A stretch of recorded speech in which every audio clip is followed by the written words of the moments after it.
So anyways, so I started wanting to play something kind of in the key of D, or let's say, I'm going to call it the D shape, okay? It's a D shape, right? Does that look familiar? Now, if you take a normal capo and you kind of shift it, so you're only covering the high five strings, high five, and leaving the low and open, and you play the same D shape. Of course, it's no longer a D chord, right? What chord would this be now? E, yeah, because I went up 2 frets. D, D sharp, E. So now, if I leave this low string open,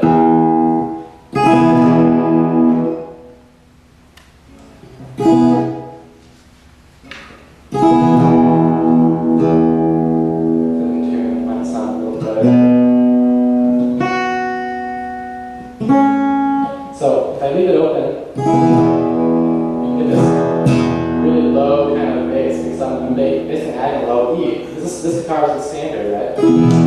So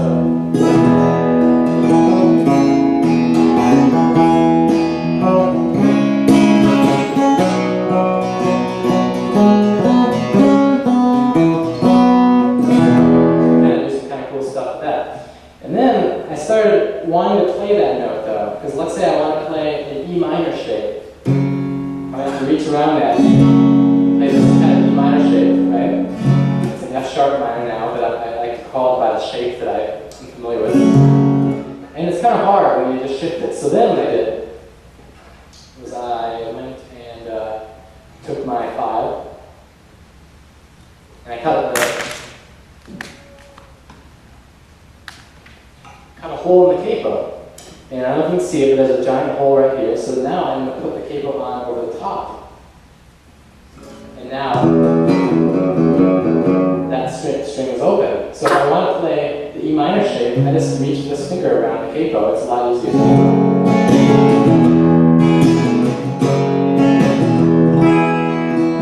So that's really fun. And Kaiser sells the capos like this now with the hole in it. It's called the drop D. And I highly recommend that. And then what I started doing is taking a capo. In fact, it was this blue one over here. And I started flipping it upside down. And I kind of bent it funny and kind of cut it a little shorter. So when you flip it upside down, you take the pad and it covers 3 strings. Okay? This is great. I highly recommend this to anybody because dad tuning. Tell me how dad works tuning wise. Well, you're basically taking the E, the low E, and moving it down 2 frets, right? Taking both E's to D. Yeah, taking both E's down a whole step, which is the equivalent of 2 frets down to D, and then taking the B, the high B, down to A. Now, if I'm in standard tuning and I put this capo on right here, you notice anything unique about it? It's the exact kind of opposite of that. Instead of taking the low string and these 2 high strings and moving them down 2 frets, I'm taking the remaining 3 strings and moving them up 2 frets. So now, it sounds exactly like that again. A lot of the same chord shapes exist.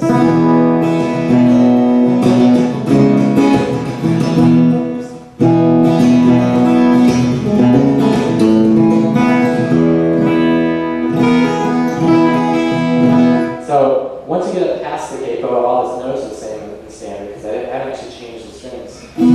But it creates some kind of wonderful opportunities to write some songs that maybe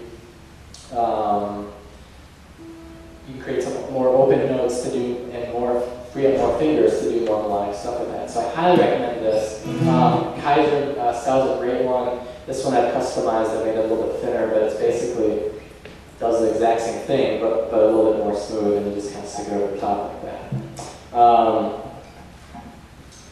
Capos for me are a lot of fun, and one thing I really enjoy doing with them is moving them dynamically within a song. So I have a song, I'm going to play it tonight. I don't think I have time to play it now. I'm going to play it tonight at 5:15.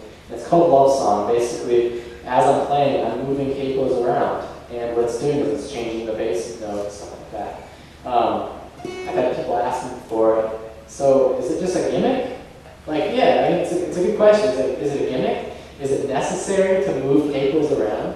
And yeah, it's probably not necessary. I could probably write some different arrangement of the song that had a changing bass line and some changing chords like that without moving a capo.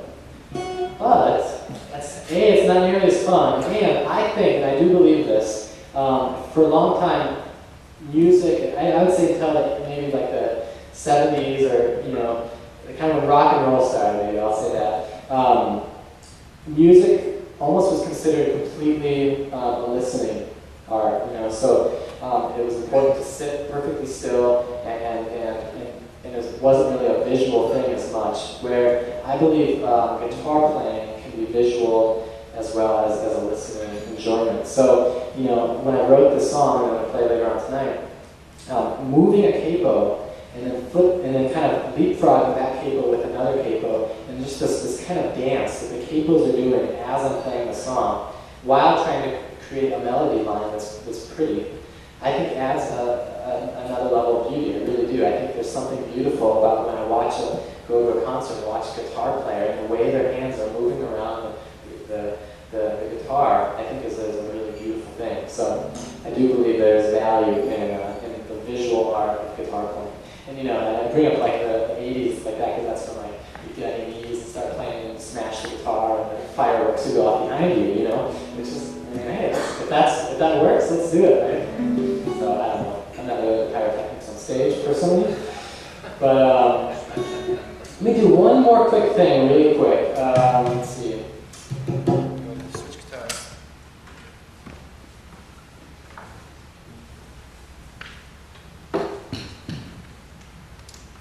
Just gonna do yeah. Oh, I was just going to say that sound cover. Yeah. I've actually experimented with a few different. That one looks like it's all rubber. Yep. Do you have any preference on metal or rubber? Anything like that? There's actually ones with vented holes. I don't know if you have a preference. Yeah, I haven't tried the one with the vented holes. That's a great question.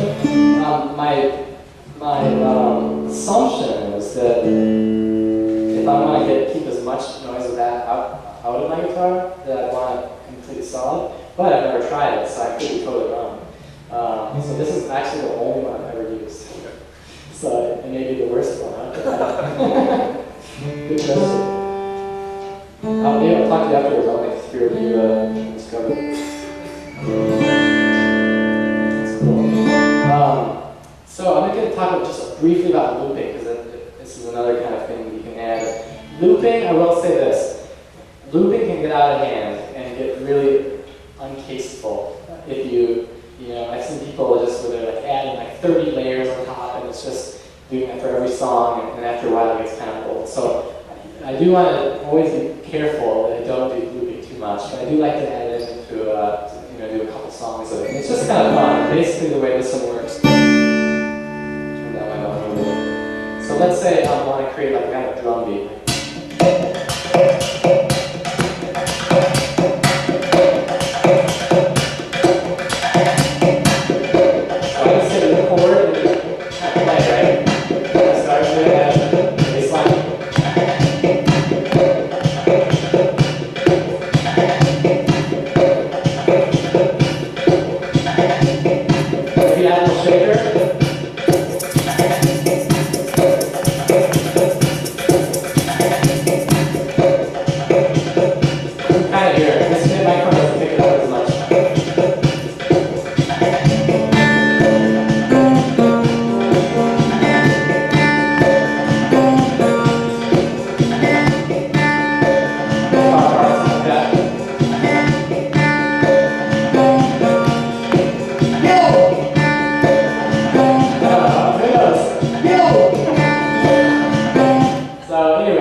Speed it up.